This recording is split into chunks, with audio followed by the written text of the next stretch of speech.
Татарстан Республикасының Рәшит Вахапов исемендәге Татар мәдәнияте иҗтимагый фонды милли моңны саклап, татар җыры сәнгатендә яңа офыклар ачарга тели.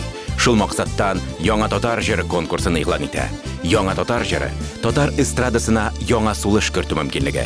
Конкурсның максаты татар эстрадасын камилләштерү, татар җырчыларының репертуарын байыту, яңа заман авторларын таныту, киләчәк буыннарга сыйфатлы иҗади мирас калдыру.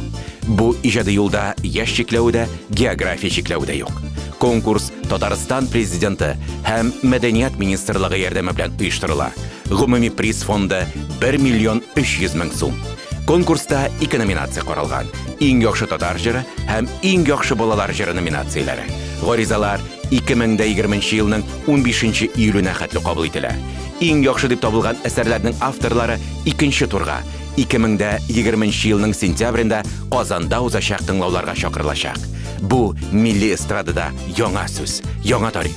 Бу яңа татар җыры булачак.